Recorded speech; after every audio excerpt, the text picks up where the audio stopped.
जय हिंद दोस्तों। अब हमारा बिहार दुर्गा मेंस के लिए बहुत ही कम समय बचा है, तो हम लोग ना दे दनादन क्वेश्चन का रिवीजन करेंगे और लगाएंगे। और हमारा जिस क्वेश्चन पे गलती हुआ उस क्वेश्चन का पूरा जो कंप्लीट कॉन्सेप्ट होगा ना, उसको हम लोग देखेंगे। तो इसलिए मेरा एक सुझाव है कि आप लोग क्वेश्चन करते जाइए, और जब क्वेश्चन में जो भी कोई, जैसे ये आपका मानव पाचन तंत्र से ये क्वेश्चन हो गया, तो अगर इसमें आपका गलत हो जाता है तो इस टॉपिक को आप पूरे अच्छे से कॉन्सेप्चुअली पढ़ लीजिएगा, ठीक है। तो इसी तरह जो जो क्वेश्चन लगाएंगे और उनमें से कोई क्वेश्चन गलत हो गया, तो वो क्वेश्चन किस टॉपिक से, उस टॉपिक का कंप्लीट रिवीजन करके जाइएगा, या आप हमें कमेंट कर दीजिएगा, मैं उस पूरे टॉपिक का विश्लेषण कर दूंगा, ठीक है। तो चलिए हम लोग शुरुआत करते हैं। देखिए, पहला क्वेश्चन है कि मानव पाचन तंत्र में पेप्सिन एंजाइम का मुख्य कार्य क्या होता है। तो आपको पता है पेप्सिन क्या होता है, अमाशय में पाया जाता है, और अमाशय में क्या होता है, HCl होता है। तो HCl कैसे होता है, अम्लीय होता है, तो ये अम्लीय माध्यम होगा। तो ये तो इसी से कट गया, ठीक है। तो ये हमारा बी हो जाएगा। प्रोटीन को पाचन में काम करता है पेप्सिन, प्रोटीन का पाचन में काम करता है, ठीक है। जैसे ट्रिप्सिन भी है, ट्रिप्सिन अग्नाशय में पाया जाता है, लेकिन वो भी क्या होता है, प्रोटीन का पाचन होता है। जैसे पेप्सिन हो गया एक, अमाशय में ही रेनिन पाया जाता है जो दूध के पाचन में काम करता है, ठीक। तो इसी तरह आपका पूछा जाता है लाइपेज, लाइपेज किसको पाचन में काम करता है, तो ये वसा को काम करता है। ये कहाँ पाया जाता है, अग्नाशय से, ठीक। उसी तरह है आपका एमाइलेज, एमाइलेज क्या काम करता है, तो ये कार्बोहाइड्रेट को पाचन करता है। एमाइलेज आपको मुंह में भी पाया जाता है और अग्नाशय में भी पाया जाता है। एक आता है जो बहुत लोगों को नहीं पता होता है, इरेप्सिन, ठीक है। इरेप्सिन कहाँ पाया जाता है, तो ये छोटी आंत का एंजाइम है जो कि प्रोटीन में ही पाचन काम करता है, ठीक है। तो चलिए हम लोग आगे बढ़ते हैं। और मुंह में एक टाइलिन भी पाया जाता है जो कार्बोहाइड्रेट को पाचन करता है, ठीक है। विटामिन और उनकी कमी से होने वाले रोगों को निम्नलिखित कथनों से सही सम्मिलित करें, ठीक है। तो विटामिन की बात करें तो विटामिन ए से क्या होता है, रतौंधी होता है। विटामिन B1 से बेरी होता है। विटामिन C से अस्कर्बी होता है, ठीक।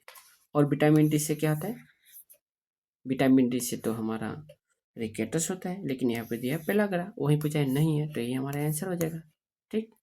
अब देखिए विटामिन ए का रासायनिक नाम क्या है, तो रेटिनॉल है, ठीक। विटामिन B1 का क्या नाम है, तो थायमिन है। विटामिन सी का नाम क्या है, तो एस्कॉर्बिक एसिड है, ठीक। विटामिन डी का क्या नाम है, कैल्सीफेरॉल है, ठीक। और वहीं पे अब आप आ जाए, विटामिन B2 किसका होता है, तो राइबोफ्लेविन होता है। विटामिन B3 नियासिन होता है। विटामिन B6 पायरिडॉक्सिन होता है, ये भी बहुत पूछा जाता है। विटामिन B12 ये बहुत पूछा जाता है, साइनोकोबालामिन है, और इसमें क्या पाया जाता है, कोबाल्ट पाया जाता है। और विटामिन B6 विटामिन B12 से एनीमिया रोग होता है, ठीक है, कमी से, ठीक है। विटामिन ई क्या है, टोकोफेरॉल, और विटामिन क्या है, फिलोक्विनोन होता है। ये आप लोग याद रखिएगा, ठीक है। तो पेलाग्रा किसकी कमी से होता है, तो विटामिन B3 के कमी से होता है, ठीक है। तो ये हमारा यही आंसर था, ठीक है। अब बाकी आप लोग देख लेना। अगला क्वेश्चन देखते हैं कि मानव शरीर में रक्त का थक्का बनने की प्रक्रिया में किस खनिज आयन का और किस प्लाज्मा प्रोटीन की भूमिका सबसे अनिवार्य है। तो आपको पता है अगर विटामिन पूछते हैं तो विटामिन के हो जाएगा, उसकी कमी से थक्का नहीं बनता है। और आयन पूछते हैं तो कैल्शियम आयन होता है, ठीक है, जो फाइब्रोनोजन एक एंजाइम होता है, ठीक है। तो फाइब्रोनोजन कहाँ है, ये हमारे यकृत में बनता है। तो जो भी पूछा है खनिज आयन और किस प्लाज्मा प्रोटीन, प्रोटीन की बात कर रहे हैं, तो फाइब्रिनोजन जो कि कौन लीवर बनाते हैं, तो फाइब्रिनोजन और कैल्शियम आयन, ठीक है। अब लोहा आयन की बोले तो ये हमारे हीमोग्लोबिन में पाया जाता है। मैग्नीशियम की बोले तो ये आपका कहाँ, क्लोरोफिल में पाया जाता है। सोडियम की बोले तो ये कहाँ पाया जाता है, आपके जो इसके कमी से क्या होता है, जो आपका प्रेशर दबता है, बीपी नहीं बोलते हैं, तो बीपी हाई हो गया, ये हो गया, ये सोडियम आयन, क्योंकि आपके ये न्यूरॉन में पाया जाता है, ठीक है। आवेगों के आवागमन के लिए किस आयन का होता है, तो सोडियम आयन का, ठीक है। तो ये आप लोग पढ़ लेना। पादप वर्गीकरण के अनुसार मॉस और लिवर बूट को किस पादप समूह के अंतर्गत रखा जाता है, जिसे पादप जगत का उभयचर, पादप जगत का उभयचर आपको पता है ब्रायोफाइट बोलते हैं, ठीक है। तो सबसे पहले जब मैं क्वेश्चन लाऊँ ना, तो पहले अपनी तरफ से ही क्वेश्चन देख लीजिएगा कि हाँ ये आंसर होगा, ठीक। फिर उस देखिएगा कि आपका सही हुआ कि गलत हुआ, फिर उसके हिसाब से उस टॉपिक पे आप कमेंट कीजिए या अपने आप से पढ़ लीजिएगा। बाकी आप लोग पढ़ लेना।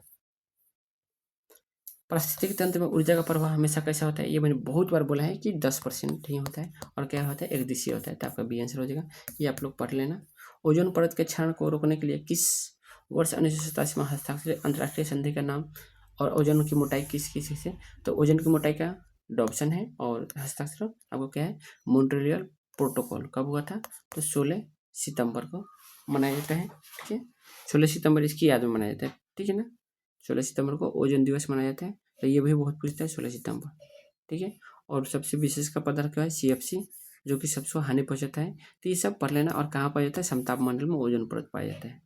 ठीक, बाकी क्योटो प्रोटोकॉल 1997 में ग्रीन हाउस के लिए, और रामसर कन्वेंशन ये विश्व भर के आर्द्र भूमियों के लिए। तो ये भी दोनों बहुत पूछे जाते हैं।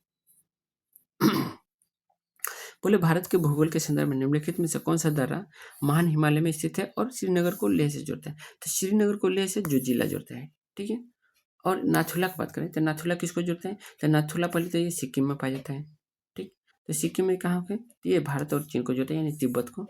बोमडिला ये अरुणाचल प्रदेश में पाया जाता है, तो ये किसको कहता है, तो अरुणाचल प्रदेश तिब्बत की राजधानी लहासा से जोड़ता है। ठीक है, पालघाट ये आपको दक्षिण भारत में चला गया है। ठीक है, किसको, तो पलक्कड़ को कोयम्बटूर से, यानी केरल को तमिलनाडु से जोड़ता है। ठीक है, तो ये सब आप देख लेना, यहाँ से भी पूछा जाता है क्वेश्चन। दामोदर, सुवर्णरेखा, खरकाई नदी भारत के किस पठारी क्षेत्र में, तो ये सबको पता है, छोटा नागपुर पठार। ठीक है, और जमशेदजी टाटा वो किस नदी से किनारे है, तो सुवर्णरेखा के। ठीक है, भारत की किस प्रकार की मिट्टी को स्वतः जुताई वाली मिट्टी कहते हैं, कहा जाता है, और जिसमें नमी धारण की क्षमता पाई जाती है। तो आपको पता है कि कौन सी मिट्टी जो ज़्यादा गर्मी होती है तो फट जाती है, तो काली मिट्टी, जिसको क्या बोलते हैं, भारत में तो रेगुर बोला जाता है, लेकिन अंतर्राष्ट्रीय में चेरनोजेम बोला जाता है। तो ये सब आप याद रखिएगा। ठीक है, ये पढ़ लीजिएगा। फिर बोला वर्ष 2011 कि जनगणना के अंतिम आंकड़ों के अनुसार भारत के किस राज्य में न्यूनतम जनसंख्या घनत्व है और किस राज्य में सर्वाधिक। तो न्यूनतम बोले तो अरुणाचल प्रदेश, और अधिकतर है बिहार, क्योंकि न्यूनतम यहाँ मात्र 17 होता है और बिहार में 1100 कितना है, 6 है। लेकिन वही बोले पश्चिम बंगाल तो 1028 है, और वही दिल्ली में पूछते तो ये देखिए 100 में है ना, लेकिन वहाँ दिल्ली में क्या है, 11,320 है, मतलब केंद्र शासित में सबसे ज़्यादा है। बिहार सरकार द्वारा शुरू किए गए मिशन दक्ष प्राथमिक उद्देश्य क्या है, तो इसका है कि जो प्राथमिक और मध्य विद्यालय हैं उनके शैक्षिक रूप से कमजोर बच्चों को विशेष शिक्षा सहायता देना है। ठीक है, भारतीय अर्थव्यवस्था के राष्ट्रीय आय लेखांकन में वर्तमान में आधार वर्ष के रूप में किस वित्तीय वर्ष का प्रयोग किया जाता है, तो 2011-12 को। ठीक है, ये आप लोग देख लेना। बात करें हाल ही में घोषित केंद्रीय बजट के अनुसार राजकोषीय घाटा सकल घरेलू उत्पाद के कितने प्रतिशत पर सीमित रखने का लक्ष्य रखा गया है, तो बजटीय प्राथमिक का हिस्सा है, तो ये मात्र 4 से 5% से कम रखा गया है। ठीक है, मैं फास्ट पढ़ता हूँ, तो अगर आपको लगता है कि फास्ट पढ़ता हूँ तो आप लोग वीडियो रोक के अपने आप से पढ़ सकते हैं। ठीक है, ऐसा नहीं है कि ये इंग्लिश है कि आप पढ़ नहीं सकते, तो अपने आप से भी पढ़ सकते हैं रोक के वीडियो। बाकी ना पढ़ने वालों के लिए तो शिकायत बहुत सारा होते हैं, क्योंकि है हमारे ग्रुप में बहुत सारे ऐसे लोग हैं जिनको बोलते हैं कि आप बहुत फास्ट बोलते हैं, समझ में नहीं आ रहा है। तो भाई मैं फास्ट बोलता हूँ इसलिए क्योंकि मैं रिवीजन कराता हूँ, ना कि मैं आपको पढ़ाता हूँ। तो अगर मैं फास्ट बोल रहा हूँ तो आप वीडियो रोक के पढ़ भी सकते हैं, लेकिन बोलते हैं ना कि नहीं, बोलते हैं कि अगर किसी पे कमी निकालना हो ना, तो लोग अक्सर आपकी कमियों को निकालते हैं, अपने में कमी नहीं देखते हैं कि मेरे में क्या कमी है। भाई हमने भी, कोई कोई लोग तो दुगुना स्पीड में भी पढ़ता है, जिससे मैं भी पढ़ता था तो दुगना स्पीड में पढ़ता था, लेकिन जब किसी बात को समझा कि मैं नहीं सोच पाया तो मैं स्टॉप करके उसको पढ़ लेता था। और मेरा एक चीज़ है कि जब मैं पहले वीडियो पढ़ता था फिर उसके बाद में स्टॉप करके, मतलब उसको नॉर्मल से भी कम करके, मतलब 0.9 या 8 में करके उसका नोट्स बनाता था। तो ऐसा होना चाहिए, लेकिन एक पढ़ने का नहीं बोलते जज्बा, तो आजकल के बच्चों में तो है नहीं, बस शिकायत करने का करते रहते हैं। ठीक है, देखिए क्वेश्चन है कि निश्चित संकेत भाषा में यदि फास्टर को ये लिखा जाए तो गाइड को क्या लिखे। देखिए एफ का क्या होता है, तो एफ का होता है 6, और इसका उल्टा होता है यू, यानी फ्यू। फ्यू यानी यू का होता है यू, तो यू का क्या होता है 21, और यहाँ पे दी है 22। ठीक है, तो यानी +1 करके क्या है 22। ठीक, ए का होता है तो ए में 1 होता है, और यहाँ पे दिया है 2, तो डायरेक्ट 1 जोड़ दिया है। ठीक, एस का होता है तो एस का उल्टा क्या होता है हस, तो एस का उल्टा एच होता है, और यहाँ पे 9 दिया है, यानी 1 जोड़ दिया है। फिर टी, तो ये सब आपका दिया हो। टी का होता है 20, फिर 1 जोड़ दिया है 21। ठीक है, तो मतलब पहला वाला में उसका उल्टा करके जोड़ा है और दूसरा वाला सीधे उसी में जोड़ दिया है। ठीक है, इसी तरह क्या है, इसी तरह गाइड देखेंगे तो गाइड में क्या करेंगे, इसका उल्टा, तो जी का उल्टा होगा टी। टी में 1 जोड़ेंगे तो क्या हो जाएगा 21, 14, 20, 21, ये हमारा आंसर है। ठीक है, तो हम लोग को ज़्यादा देखने की जरूरत नहीं है। एक व्यक्ति अपने घर से उत्तर की ओर 4 किलोमीटर जाता है, फिर बाएं मुड़कर 3 किलोमीटर चलता है, फिर अंत में दक्षिण की ओर मुड़ता है, 8 किलोमीटर चलता है। अब वो अपने प्रारंभिक बिंदु से किस दिशा में और कितनी दूरी पर है। ठीक है, तो पहले वो यहाँ पे मान लीजिए उसका, तो पहले गया है 4 किलोमीटर। ठीक, फिर अब क्या करता है, वो बाएं मुड़ता है, तो बाएं मुड़ेगा इधर 3 किलोमीटर, और फिर अंत में दक्षिण की ओर मुड़ता है, दक्षिण की ओर मुड़ा और 8 किलोमीटर चला। दक्षिण का ये 4 और ये यहाँ तक 8 किलोमीटर। ठीक है, तो ये अगर बोल रहे थे 4 ये हुए और ये 4, फिर वो अब वो प्रारंभिक बिंदु से कितनी दूरी पर है, तो 4 है और ये 3 है, तो ये कितना हो गया 5 हो गया। 5 से कितना है, तो ये किधर हो गया, तो ये हो गया आपका पश्चिम और दक्षिण। पश्चिम 5 किलोमीटर, दक्षिण पश्चिम, ये आपका बी वाला आंसर हो जाएगा। ठीक, यदि किसी वस्तु के क्रय मूल्य और विक्रय मूल्य का अनुपात 4 होता है, देखिए क्रय मूल्य है 4 और विक्रय मूल्य 5, तो कितना फायदा हुआ 1, कितना में 4 में, तो गुने 100, कितना हो गया 25%। ए बी किसी कार्य को 12 दिन और 15 दिन में पूरा कर सकते हैं, तो इसका डायरेक्ट होता है, अगर दो ही है तो 12 गुने 15 बटा 12 15 क्या होता है 27 होता है। ठीक है, तो अगर मैं 9 से काटूँ, तो 9 से काटूँ तो इसमें से 3 गया, इसमें से 3, इसमें से 3, यानी 4 बचा इसमें, और इसमें 5 बचा, और इसमें 3 बचा, तो यानी 5 के 20 बटा 3। ठीक है, अगर इस तरह से समझ में नहीं आया कि ये क्या है, तो आपको पता है एक कर रहा है 12 दिन में, एक कर रहा है 15 दिन में, अगर इसका एलसीएम निकाले तो 60 आ गया, तो इसका क्षमता क्या हो जाएगा 5, इसका क्षमता हो गया 4, तो टोटल काम 60 है, और 5 9, 9 से करेंगे तो कितना हो जाएगा, 60 बटा 9 20 बटा 3 ही होगा। ठीक है, और इसको और काटे तो 6 पूरा 2 बटा 3 हो जाएगा। ठीक है, तो आपका बी आंसर हो जाएगा। तो जैसे आप बनाए, ये तो बहुत ईजी क्वेश्चन था, बाकी मैंने दे ही दिया आपका। कोई धनराशि साधारण ब्याज की निश्चित वार्षिक दर से 5 वर्ष में दोगुना हो जाती है। ठीक है, यानी एक का चीज 2 हो जाती है 5 वर्ष में, यानी कितना बढ़ती है 1 रुपया बढ़ती है। तो वही चीज़ बोल रहा है कि स्वयं की 4 गुना, यानी 4 गुना, तो कितना इसमें होना चाहिए 3, तो ये 5 वर्ष है, तो इसमें पूरा कर देंगे डायरेक्ट वर्ष, तो कितना हो जाएगा 15 वर्ष में। ठीक है, यहाँ 5 है ना, तो 15 वर्ष में हो जाएगा। हिंदी व्याकरण के अनुसार लंबोदर, तो लंबोदर आपको पता है, तो लंबोदर यानी लंबा है उदर जिनका, तो नहीं बोलते हैं कि कोई चीज़ अपना अर्थ छोड़कर किसी विशेष का नाम हो तो क्या हो जाता है बहुब्रीहि होता है। तो जैसे लंबा है उदर जिनका, तो क्या होता है गणेश, तो जो भी अगर भगवान भगवान का नाम है, किसी का नाम आ जाए, तो क्या होता है बहुब्रीहि समास, ये हो गया। ठीक है, आप बस इसका ट्रिक रखिए, जिसका अगर भगवान कोई भी समास है और उसको भगवान का नाम आ जा रहा है तो क्या हो जाएगा बहुब्रीहि समास, और नहीं आ रहा है तो कर्मधारय समास। हिंदी संधि विच्छेद के संदर्भ में महोत्सव का संधि विच्छेद क्या होगा यदि इनमें से कौन सी संधि है। ठीक है, तो महाजो उत्सव, महोत्सव का होता है महाजो उत्सव, तो क्या हो जाएगा आपका महोत्सव, तो ये आपका बी आंसर हो जाएगा गुण संधि। ठीक है, तो आप लोग यहाँ भी देख ले कि संधि से क्वेश्चन आता है। जैन धर्म के 23वें तीर्थंकर पार्श्वनाथ का प्रतीक चिन्ह क्या था, तो सांप था। ठीक है, सांप, और उनका कौन सा किस पर्वत शिखर पर हुई थी, तो समेत शिखर पर, ये बहुत पूछता है, याद रखिएगा। फिर बात करते हैं, ये आप लोग पढ़ लेना, व्याख्या जो भी मैं दे रहा हूँ ये आप व्याख्या देख लेना। बात करें प्रसिद्ध मध्यकालीन यात्री इब्न बतूता जिसने रिहला नामक यात्रा वृत्तांत लिखा था, किसके शासनकाल में भारत आया था, तो किसके शासनकाल में आया था, तो आया था यह मोहम्मद बिन तुगलक के। ठीक है, तो ये आप लोग देख लेना, और कौन सा बुक था रिहला। बात करते हैं 1940 में व्यक्तिगत सत्याग्रह शुरू करने वाला प्रथम व्यक्ति थे विनोबा भावे, और दूसरा में कौन थे, तो दूसरा में थे जवाहरलाल नेहरू, और तीसरा में थे ब्रह्मदत्त, ये याद रखिएगा। Governor general Lord William Bentinck ने किस वर्ष कानून बनाकर सती प्रथा को प्रतिबंध किया था, तो 1829 में किसके साथ किया था, तो राजा राम मोहन राय के साथ। ठीक है, आप लोग देख लेना। ठीक है, ये व्याख्या है आपका। भारत संविधान सभा के अस्थायी अध्यक्ष और अस्थायी अध्यक्ष के रूप में, तो अस्थायी में कौन थे, तो सच्चिदानंद सिन्हा, अस्थायी में डॉक्टर राजेंद्र प्रसाद। ये अब क्या क्या हुआ था ये आप व्याख्या देख सकते हैं।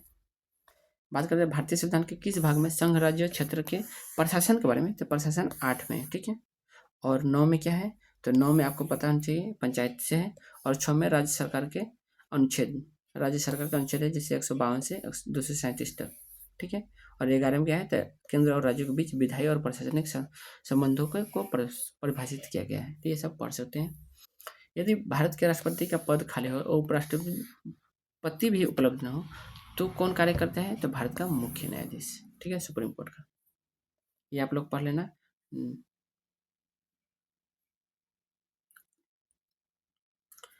पृथ्वी की सतह के ऊपर जाने पर गुरुत्वीय त्वरण के मान पर क्या प्रभाव पड़ता है और पृथ्वी के केंद्र पर इसका मान कितना होता है?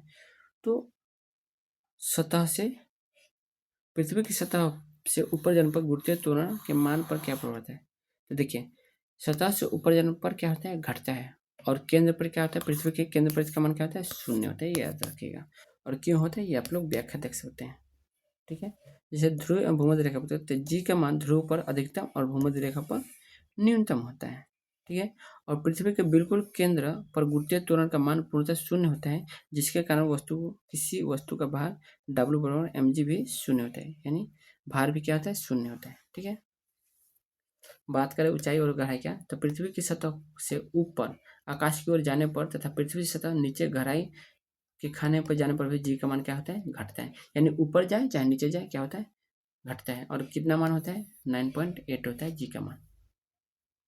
बात करें एक बंद कमरे में चल रहे रेफ्रिजरेटर का दरवाजा खुला छोड़ देने पर कमरे का तापमान क्या प्रभाव पड़ेगा?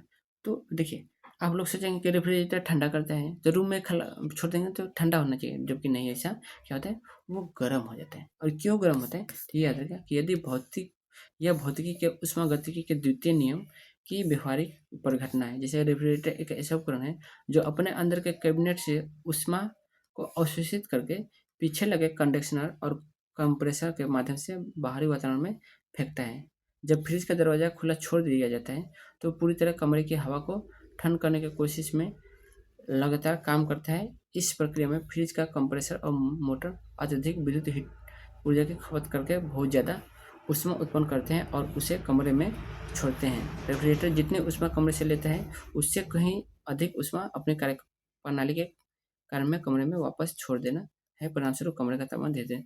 अब देखिए, कहना क्या है, नहीं बोलते हैं कि मान लीजिए, नहीं बोलते हैं, कोई कहावत है कि जितना कि बबुआ नहीं उससे ज़्यादा झुनझुनुआ आ जाता है, यानी खिलौना आ जाता है। वही बात है कि देखिए क्या होता है कि जैसे रेफ्रिजरेटर है तो जब हम बंद करते हैं तो एक थोड़ी सी जगह होती है जिसको रेफ्रिजरेटर को ठंडा करना होता है। लेकिन वहीं अगर पूरे कमरे को हम उसको रेफ्रिजरेटर को खुला छोड़ देंगे तो क्या सोचेगा ना, वो बोलेगा कि मैं जितना पूरा कमरा है उसको ठंडा करने की कोशिश करता है। अब उस टाइम क्या होता है कि सबको ठंडा करने के जगह में अपना खुद का बहुत ज़्यादा हीट हो जाता है, ठीक है। और जब अपने आप को बहुत ज़्यादा हीट हो जाता है तो कमरा जहाँ ठंडा होना चाहिए वहाँ उसकी ही गर्मी से क्या होता है? कमरा गर्म हो जाता है। तो ये कहना चाह रहे हैं, ठीक है। मनुष्य के कान कितनी आवृत्ति के ध्वनि के तरंग को स्पष्ट रूप से सुन सकते हैं?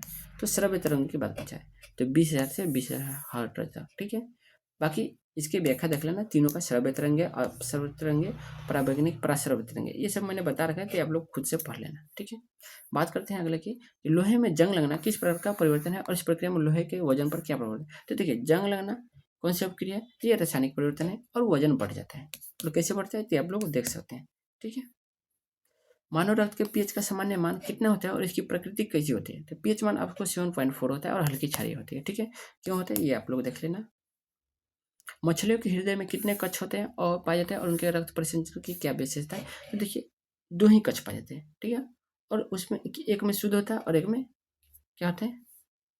नहीं, शुद्ध नहीं, बल्कि जब कोई 2 हो तो आपको पता है कि हमारे 2 में क्या होता है कि 2 में है तो नीचे में जाने पर शुद्ध, मतलब एक साइड में हमारा शुद्ध होता है, एक साइड में गलत है। लेकिन यहाँ तो जबकि हमारे में 4 होते हैं तब ना, चूँकि 2 होता है, 2 क्या होता है? गंदगी के लिए होता है। तो आपका ना यहाँ पे केवल अशुद्ध पाया जाएगा, क्योंकि देखिए 2 कक्ष है तो आपको पता है कि हमारा 4 कक्ष होता है, हमारे मनुष्य में तो 4 कक्ष होते हैं, तो 2 शुद्ध होता है और 2 गलत है। लेकिन यहाँ पे तो 4 है ही नहीं, केवल 2 है, तो 2 में ना केवल अशुद्ध होता है, ठीक है। तो ये आपका आंसर हो जाएगा कि 2 कक्ष है, केवल अशुद्ध रक्त पंप करता है, ठीक। अब देखिए ये क्या है, तो केसरिक जंतुओं के विकास क्रम में हृदय के कक्षों की संख्या अलग होती है। मछलियों का हृदय सबसे सरल होता है जिसमें केवल 2 कक्ष होते हैं, एक अलिंद और एक नीले पाए जाते हैं, ठीक है। मानव शरीर की किस ग्रंथि को मास्टर ग्रंथि कहा जाता है और यह मस्तिष्क के किस भाग के नीचे स्थित होता है? ठीक, तो मास्टर ग्रंथि आपको पता है किसको बोले जाते हैं? पीयूष ग्रंथि को, और किसके नीचे चलता है? हाइपोथैलेमस के नीचे, क्योंकि मास्टर का मास्टर ग्रंथि कौन है? तो हाइपोथैलेमस है, ठीक है। इसको कंट्रोल कौन करता है? हाइपोथैलेमस, लेकिन मास्टर ग्रंथि क्या है? तो पीयूष ग्रंथि है, लेकिन मास्टर का मास्टर हाइपोथैलेमस है, ठीक है। तो ये आप लोग पढ़ लेना। और यहाँ पे कुछ चीज़ नहीं छूटा। हाँ, देखिए ये चीज़ आपको पूछा जाता है, उभयचरों में कितना होता है? 3 कक्ष होता है, और सरीसृप में भी 3 कक्ष, अपवाद में मगरमच्छ में क्या होता है? 4, और पक्षी और स्तनधारियों में क्या होता है? 4। ये याद रखिएगा। बात करें वायुमंडल की किस परत में मौसम संबंधी लगभग सभी घटनाएं जैसे बादल बनना, वर्षा, कोहरा घटित होती है, और ये सबसे निचली परत है? तो क्षोभ मंडल है, ठीक है, ट्रोपोस्फियर। तो ये आपको याद रख सकते हैं।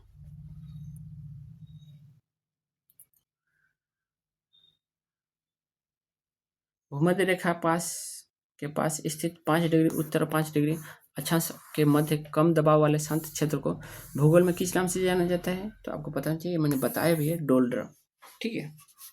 और ये गरजता चाल से कहाँ है? तो ये आपको पता है, ये दक्षिणी गोलार्ध में पड़ता है, ठीक है। दक्षिणी गोलार्ध। अब गरजता चाल से क्यों है? क्योंकि आपको पता है कि दक्षिणी गोलार्ध में अधिकतर समुद्र है, ठीक है। तो ये 60 के आसपास की घटनाएं हैं सब। अक्षांश मैंने बताया 30 से 35 डिग्री के अक्षांश में, ठीक है। डोल्ड्रम मैंने भी बताया है, ठीक है। तो ये याद रखिएगा, इसको शांत पेटी भी बोला जाता है। तो ये आप लोग देख सकते हैं। देखिए, गरजता 40 दक्षिणी गोलार्ध में 40 डिग्री अक्षांश के पास चलने वाली तीव्र और गरजती हुआ है। लेकिन देखिए ये है ना, 40 से 60 के बीच में आता है, ठीक है। तो ये है, बहुत लोग 40 के, मतलब देखिए 40 के 60 में है, तो अब नहीं कह सकते कि केवल 60 में और ना ही 40 में, ये बीच में आते हैं, ठीक। निम्नलिखित राष्ट्रीय उद्यानों और उनके संबंधी राज्यों के युग्म में कौन सा एक सही सुमेलित नहीं है? तो केबू लामजाओ राष्ट्रीय उद्यान, ये मणिपुर बिल्कुल सही है। सिमलीपाल राष्ट्रीय उद्यान उड़ीसा, नहीं।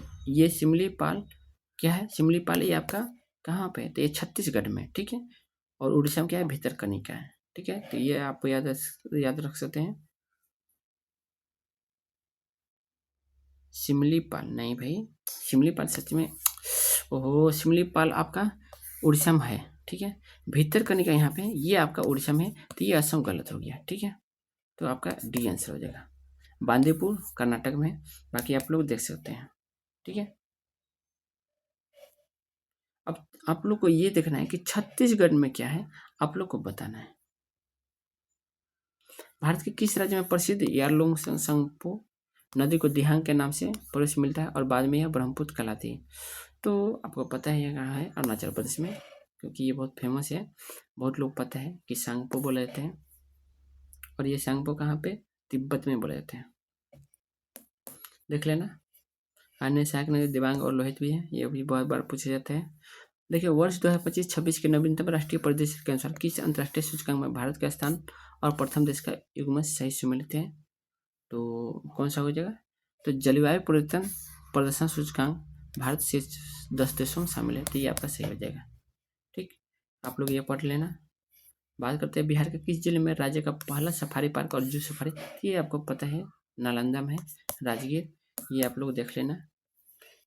फिर बात करते हैं हम लोग, लास्ट ही हम लोग का चल रहा है कि यदि x प्लस, ये बोला है कि x प्लस 1/x का मान 5 है, तो x square plus 1/x square का मान क्या? तो ये होता है, ये जो होता है इसका स्क्वायर माइनस 2, यानी कितना हो जाएगा? 23। बात करें इसका मध्य अनुपात, क्या हो जाएगा? √4/100 करेंगे गुने 16/100। तो देखिए नीचे से क्या हो जाएगा? 100 निकलेगा रूट से, और 16 चौके 64, 64 हो जाएगा, तो इसका क्या होता है? 8, क्या हो जाएगा? 0.08। बात करें एक पिता और उसके पुत्र की वर्तमान आयु का योग 60 है।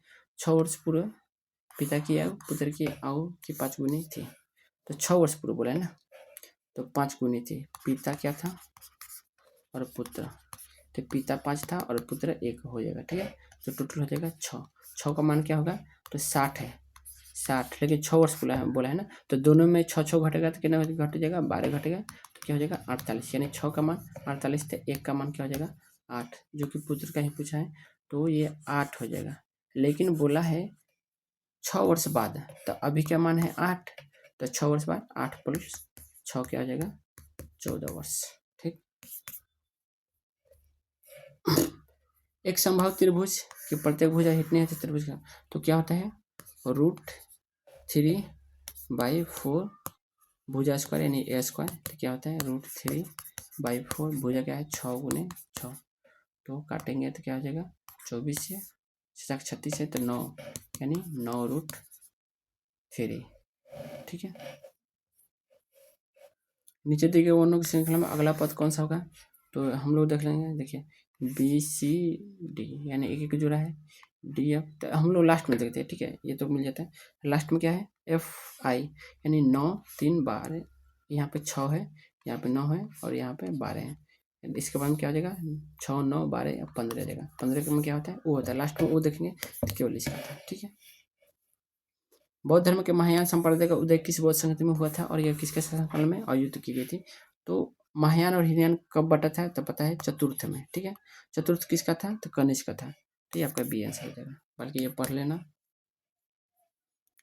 प्रसिद्ध सूफी संत ख्वाजा मोइनुद्दीन चिश्ती जिन्होंने भारत में चिश्ती संप्रदाय की स्थापना की, किसके शासनकाल में भारत आए थे, तो ये मोहम्मद गोरी के टाइम आया था। ठीक है, जो कि 1192 में तराइन युद्ध जो हुआ था।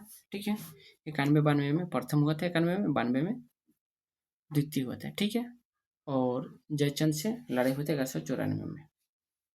ठीक है, तो वो सब आप लोग देख लेना। 1784 का प्रसिद्ध पिट्स इंडिया एक्ट ब्रिटिश संसद द्वारा कार्यों पर क्यों पारित किया गया, तो 1773 के रेगुलेटिंग एक्ट की कमियों को दूर करने और कंपनी पर दोहरी नियंत्रण प्रणाली स्थापित करने के लिए पिट्स इंडिया एक्ट का काम लिया। ठीक है, ये आप लोग पढ़ लेना। ठीक है, ब्रिटिश प्रधानमंत्री विलियम पिट द एंगर द्वारा लाए गए 1784 के पिट्स इंडिया एक्ट का मुख्य उद्देश्य 1773 रेगुलेटिंग एक्ट के दोषों को ठीक करना और उनकी इसके माध्यम से ब्रिटिश सरकार ने ईस्ट इंडिया कंपनी के व्यावसायिक और राजनीतिक कार्यों को अलग अलग कर दिया। कंपनी के राजनीतिक मामलों के प्रबंधन के लिए ब्रिटेन में 6 सदस्यीय बोर्ड ऑफ कंट्रोल नियंत्रण, जिसे बोर्ड बोला जाता है, की स्थापना हुई, जिससे भारत में ब्रिटिश सरकार और कंपनी का द्वैत शासन शुरू हुआ, जो 1858 तक चला। ठीक है,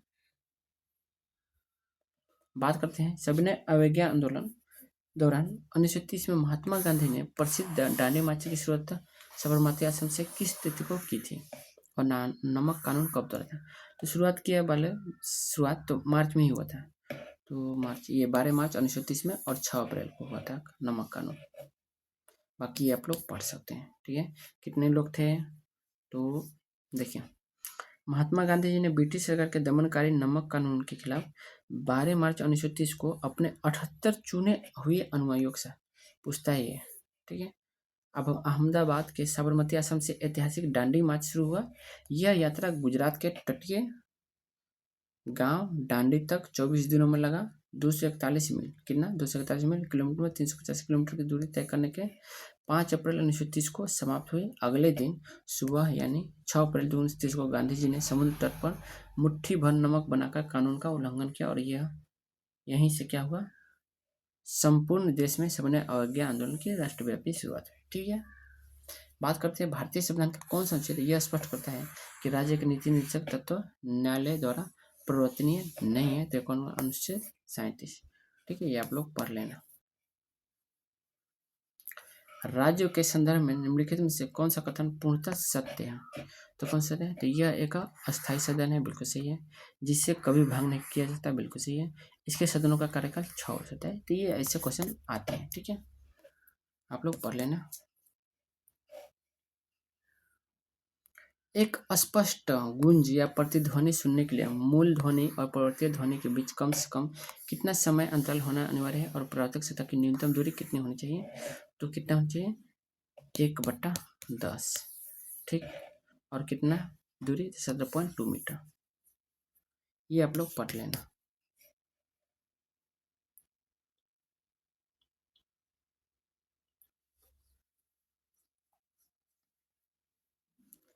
देखिए रसोई गैस या एलपीजी के मुख्य रासायनिक घटक निम्नलिखित से कौन से हैं, और इसमें तीक्ष्ण गंध के लिए क्या मिलाया जाता है, तो क्या होता है प्रोपेन और ब्यूटेन।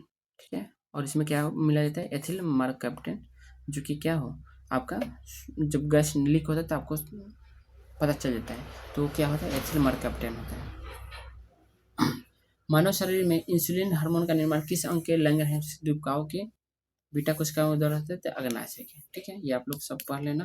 ठीक है, अल्फा कौन से क्या होगा, ग्लूकागोन हार्मोन निकलता है जो शर्करा को स्तर बढ़ाता है, और डेल्टा सिक्स के डेल्टा से क्या होता है, ठीक है, सेमाइटोस्टेटिन हार्मोन निकलता है। ठीक है, तो ये आप लोग पढ़ लेना। भूगोल के अंतर्गत अटाकामा मरुस्थल किस मरुस्थलीय में स्थित है जो पृथ्वी का सबसे शुष्क गैर ध्रुवीय मरुस्थल माना जाता है, तो कहाँ है, दक्षिण अमेरिका महाद्वीप में है। ठीक है।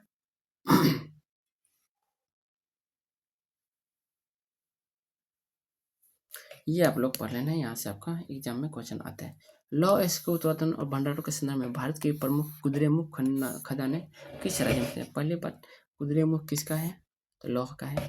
खदानें किस राज्य में है, कुद्रेमुख, तो कर्नाटक में। ठीक है, ये आप लोग पढ़ लेना।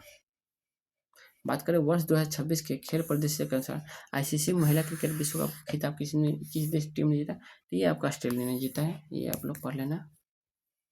एक परीक्षा में एक छात्र को प्रत्येक सही उत्तर के लिए 4 अंक मिलते हैं, प्रत्येक गलत उत्तर के लिए 1 अंक काट लिए जाते हैं। यदि उसने कुल 75 प्रश्न हल किए और उसे 125 अंक प्राप्त हुए, तो उसने कितने प्रश्नों का सही उत्तर दिया। तो देखिए, अगर मैं मान लेता हूँ 4 अंक सही मिलता है ना, तो मैं 75 प्रश्न दिए, तो मैं मान लेता हूँ 75 क्वेश्चन सभी सही थे, तो 75 चौके कितना हो गया, 300 हो गया। ठीक, और मैं मान लेता हूँ कि 75 क्वेश्चन सभी गलत हैं, तो कितना आ जाना चाहिए, 75 होना चाहिए माइनस में। ठीक, और उसको अंक कितने मिले, 125, तो 125 यहाँ कीजिए, तो इसको हम करते हैं, तो 300 125 किया तो 175, और 125 में से 75 गया, तो यहाँ पे माइनस माइनस प्लस हो जाएगा, तो 200 हो जाएगा। ठीक, अब मैं काटूँ तो ये क्या हो जाएगा, 8, ये हो जाएगा 7, 8 7 कितना हो गया, 15, 15 का मान कितना दिया है, 75%। ठीक है, तो 1 का मान 5, तो सही का पूछा है ना, सही वाला है, तो सही का हो गया 8 गुने 5 यानी 40।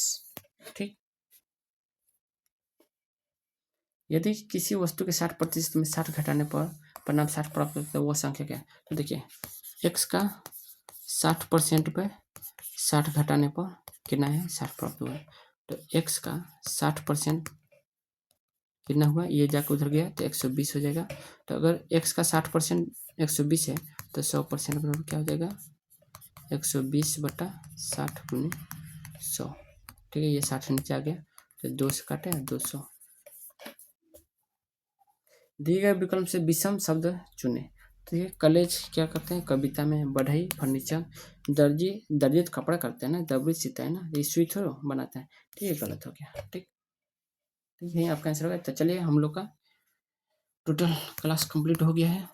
तो आप लोग को क्लास कैसे लगा कमेंट कीजिएगा, और अच्छा लगा हो तो लाइक करिएगा, बाकी सब्सक्राइब नहीं किया तो सब्सक्राइब कर लीजिएगा, और आपको क्या चाहिए उसके बारे में भी कमेंट करिएगा। ठीक है, बाकी यहाँ देखने के लिए बहुत बहुत धन्यवाद।